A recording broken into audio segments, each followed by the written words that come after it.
Olá, hoje no JBN nós vamos falar com um especialista para tirar dúvidas a respeito do saque emergencial do FGTS. Quer saber se tem direito? Então fique de olho. E neste tempo de seco e quente é fundamental fazer o uso do protetor solar. Você tem se atentado a isso? Um especialista vai dar várias dicas para a gente. E nós também vamos falar sobre o crescimento das crianças. A gente preparou uma reportagem com alguns alertas para você que tem criança em casa. E os destaques do noticiário internacional. O JBN de hoje está começando agora.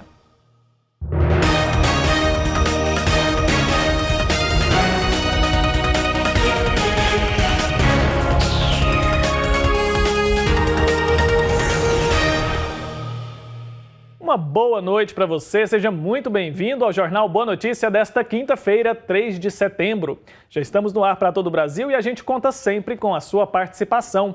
Aproveite para mandar sua mensagem, sua sugestão de pauta, suas fotos e seus vídeos para mim.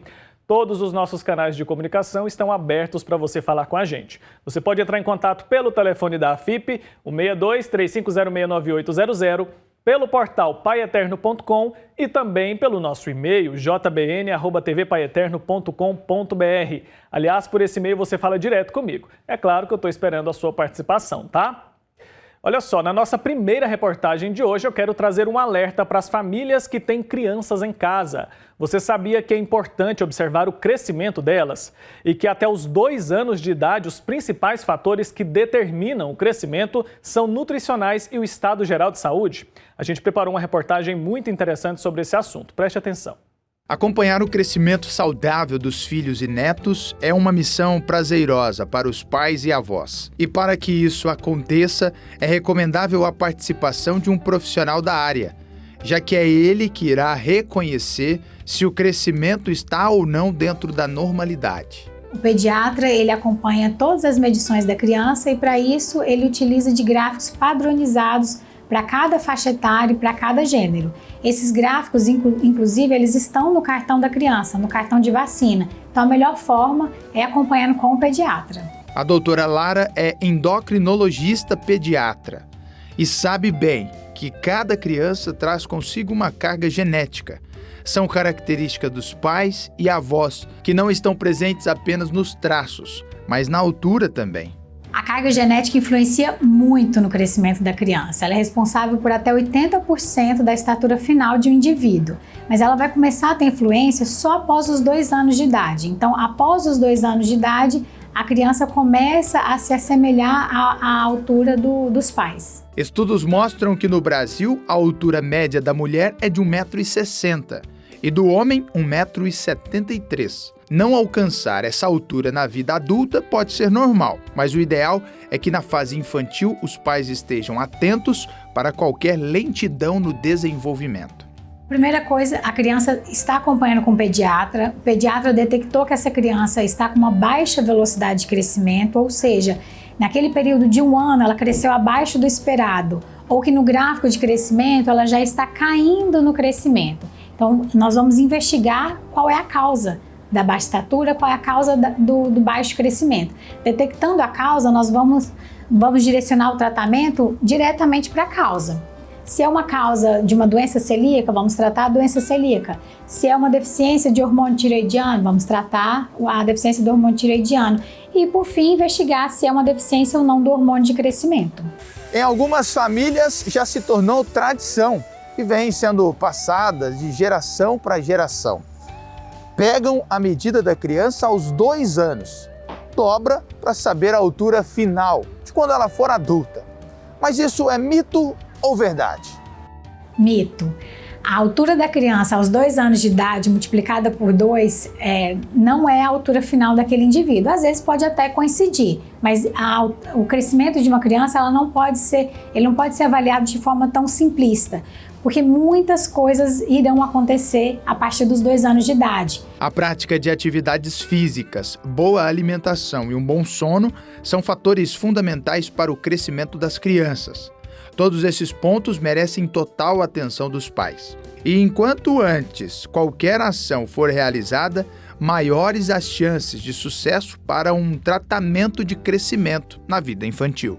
Quando a gente fala em crescimento, se essa criança tem uma baixa estatura, quanto antes eu tratar, melhor será o meu tratamento. Tratar uma criança no final da adolescência, o benefício de altura final é muito pequeno.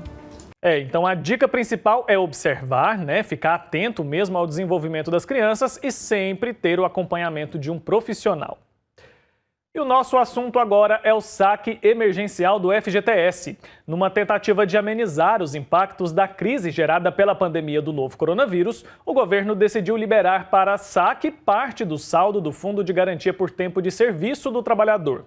A expectativa é movimentar durante todo o calendário de pagamento um valor de 37,8 bilhões de reais. Cerca de 60 milhões de trabalhadores poderão fazer o saque de até um salário mínimo. Muita gente ainda tem dúvidas sobre o benefício. Para esclarecer algumas delas, a gente vai conversar agora com o superintendente da Caixa em Goiás, Evandro Narciso Lima.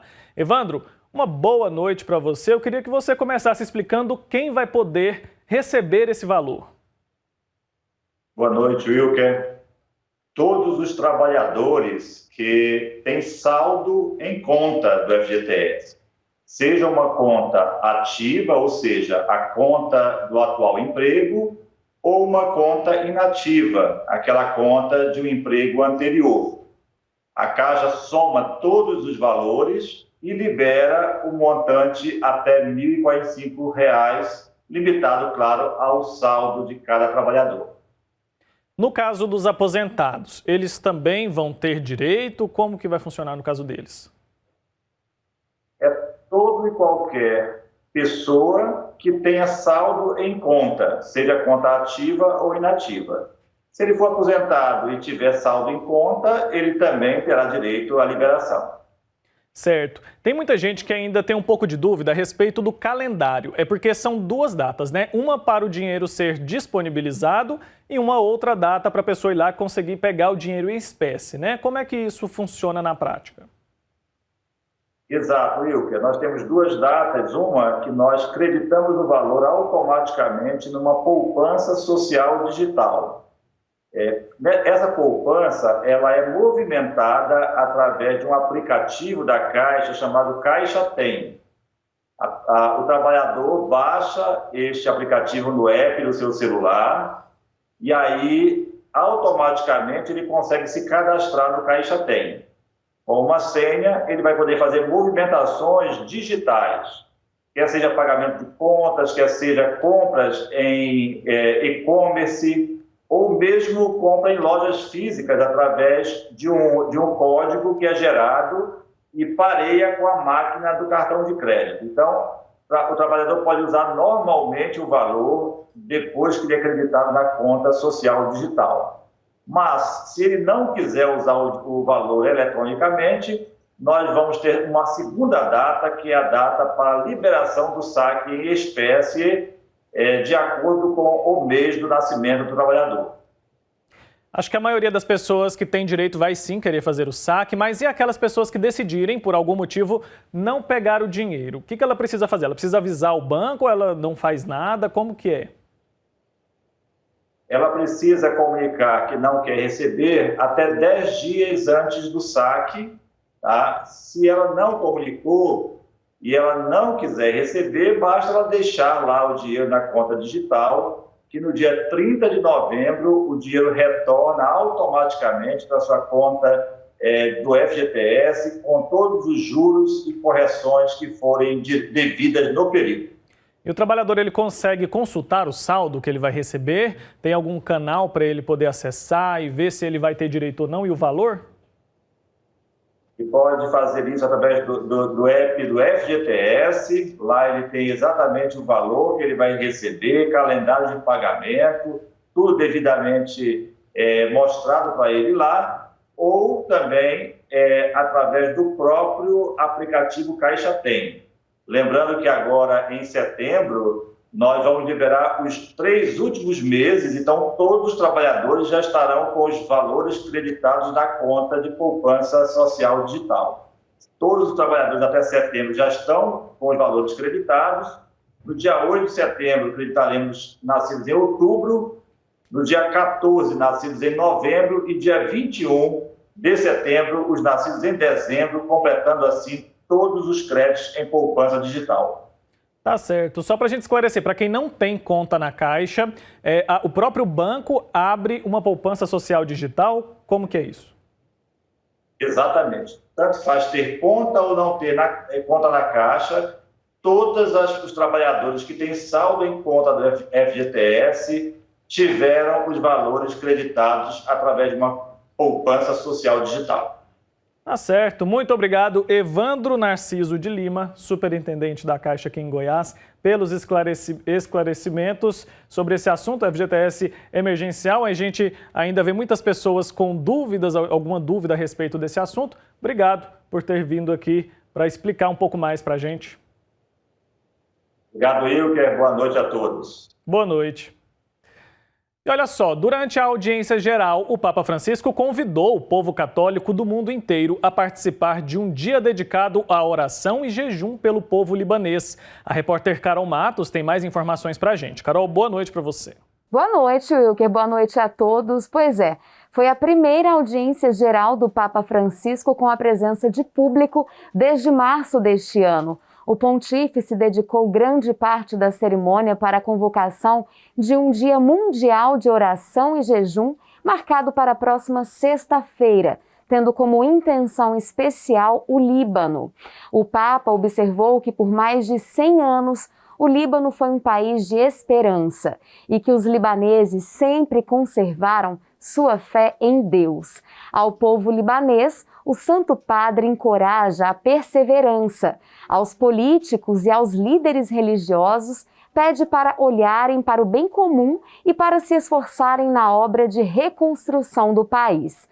O apelo de fé e oração também é dirigido à comunidade internacional, para que ajude o Líbano a sair desta grave crise em que se encontra. Já aos habitantes de Beirute, a mensagem do Papa é de coragem. A audiência geral terminou com um pedido de intercessão à Virgem Maria e o convite a todos para se levantarem para um momento de oração silenciosa pelo Líbano. Eu volto para o estúdio, é com você, Wilker. É isso, muito obrigado, Carol Matos, pela participação. E olha, o governo oficializou hoje o envio da reforma administrativa para o Congresso. O texto propõe uma série de mudanças nas regras do funcionalismo público. Entre elas está o fim da aposentadoria compulsória de servidores como modalidade de punição. É que atualmente algumas categorias de servidores públicos aplicam como sanção a profissionais que tenham cometido alguma irregularidade a aposentadoria compulsória. Nesse caso, a pessoa punida deixa de trabalhar, mas mantém o salário. Com a reforma, isso deixa de acontecer. Outras mudanças apresentadas pelo governo são a vedação de promoções ou progressões na carreira exclusivamente por tempo de serviço e a proibição de mais de 30 dias de férias por ano. A reforma administrativa ainda precisa ser analisada e aprovada pela Câmara e pelo Senado para virar lei. Por se tratar de uma proposta de emenda à Constituição, precisa ser aprovada por 2/3 de cada casa em 2 turnos de votação. E agora a gente vai para o nosso intervalo bem rapidinho e a seguir nós vamos conferir os destaques do noticiário internacional e ainda o nosso comentário de hoje, daqui a pouco.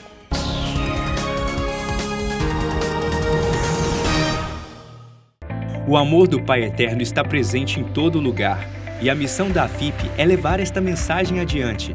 E tudo isso só é possível graças à nossa união. Reze conosco, ajude a fazer o bem. Faça parte desta família de amor.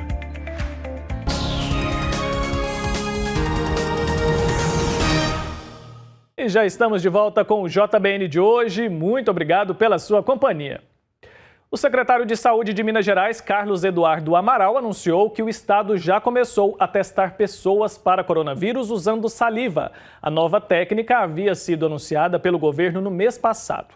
A coleta de saliva para exames de PCR está sendo feita nos municípios de Belo Horizonte, Diamantina, Rio Paranaíba, Viçosa, Sete Lagoas, Juiz de Fora, Uberaba, Divinópolis, Ouro Preto e Patos de Minas. Em Belo Horizonte, as instituições para coleta são UPA Centro-Sul Ambulatório, Covid-19, Hospital Eduardo de Menezes e Sereste Centro-Sul. Vamos ouvir agora um trecho da coletiva de imprensa dada pelos técnicos da secretaria.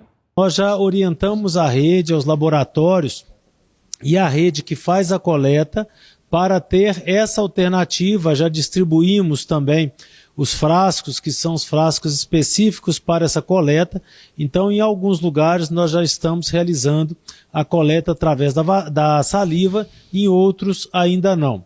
É importante entender que tanto a coleta com a saliva quanto com o suave, eles são válidos, eles podem ser feitos sem nenhum prejuízo para quem está fazendo esse exame, e um não substitui o outro necessariamente, ou seja, você pode ter alguém que vai fazer com o suave por questões de indicação, supondo a pessoa que tenha dificuldade de cuspir, e já por outro lado também você pode usar a saliva caso tenha alguém que tenha dificuldade de introduzir o suave, né, que seria o equivalente a um cotonete no nariz. Então os dois ficarão à disposição da rede para a coleta.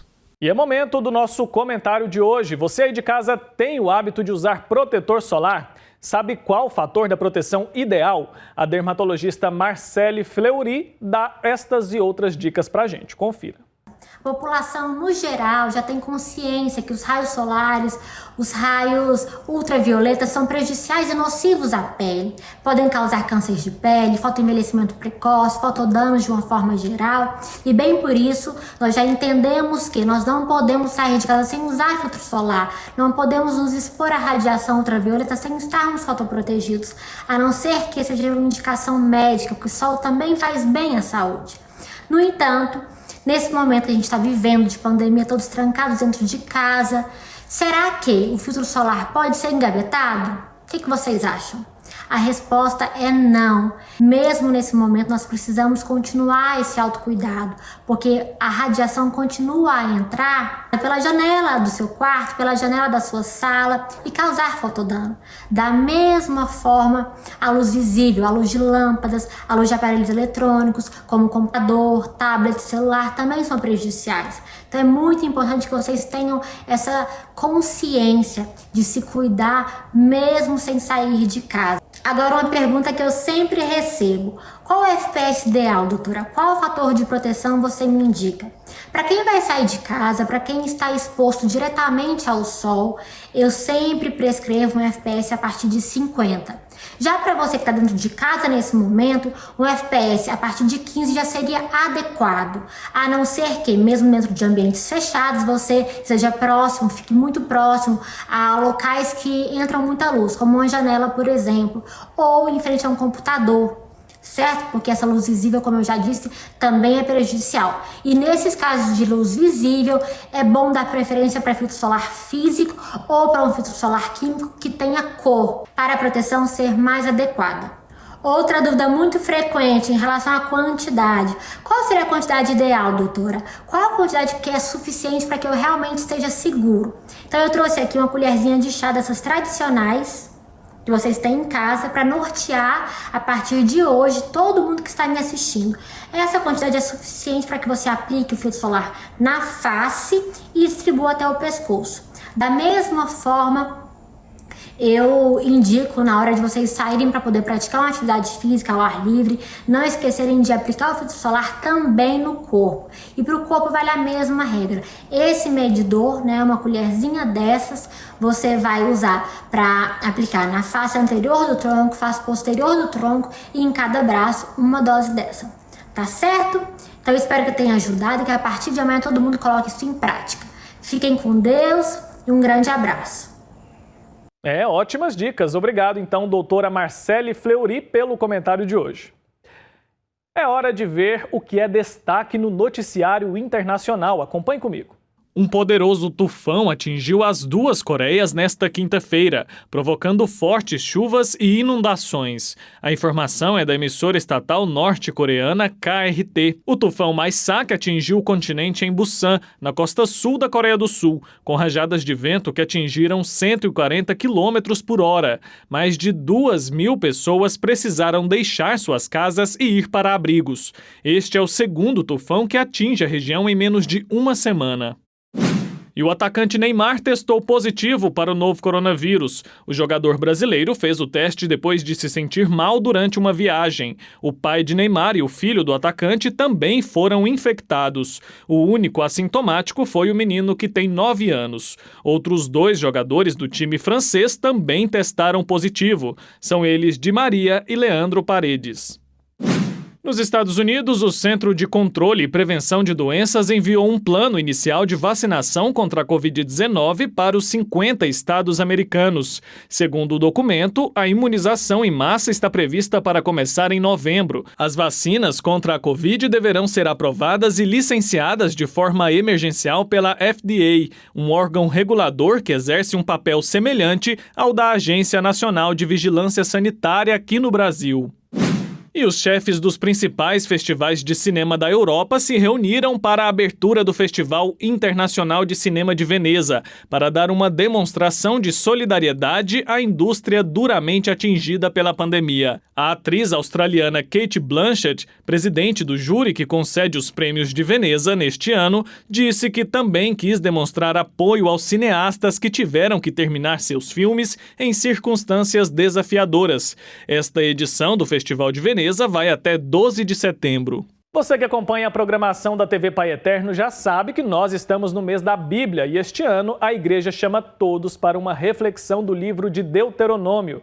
Pensando nisso, o programa Pai Eterno divulgou uma série de entrevistas especiais sobre o assunto com Dom André Vital, bispo de Limoeiro do Norte, no Ceará. Confira um trecho do que foi ao ar na manhã de hoje. Dom André, muitas vezes um livro de história, um romance, nós temos uma forma de ler esse livro. Mas eu acredito que a Bíblia não se trata de ser uma leitura corrida como a gente lê algum outro tipo de literatura.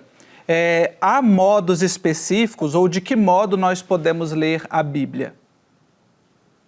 Pois bem, quando se trata de uma literatura, e a Sagrada Escritura ela é uma literatura universal, como tantas outras literaturas, que se tornaram muito conhecidas, ela exige de nós também uma maneira mais adequada de se ler. Porque sendo uma literatura, tendo aspectos muito próprios de linguagem, de expressão, então segue aquilo que a gente poderia dizer uma determinada gramática. E diante dessa realidade, não basta só, por exemplo, conhecer a língua, mas é preciso saber também a linguagem. A gente poderia distinguir, são coisas bem relacionadas, língua e linguagem, mas há algo que é específico. Então, por exemplo, nós podemos, como no Brasil, de norte a sul, nós dizemos que nós falamos português, mas são várias maneiras de falar português. Aí vem não só regionalismos, mas também até o uso da própria língua oficial. Então, para a Sagrada Escritura, também nós precisamos respeitar alguns princípios. Não basta só ler a Bíblia, mas é preciso, como até mesmo o Vaticano II, em um documento muito importante que trata da Sagrada Escritura e da sua interpretação, que é intitulado Dei Verbum, Dei Verbum, a palavra de Deus, que trata da revelação. Então, esse documento muito importante do Vaticano II nos dá alguns princípios da leitura cristã católica da Sagrada Escritura. E olha, as entrevistas vão acontecer todas as quintas-feiras de setembro no quadro Santo Café. O programa Pai Eterno começa às 9 da manhã aqui na TV das Bênçãos do Pai. Tá imperdível, então fica o convite para você. E o JBN de hoje termina aqui. Muito obrigado pela sua audiência. Amanhã eu tô de volta e é claro que eu conto com a sua companhia. Então, um forte abraço para você. Se cuide. Até lá.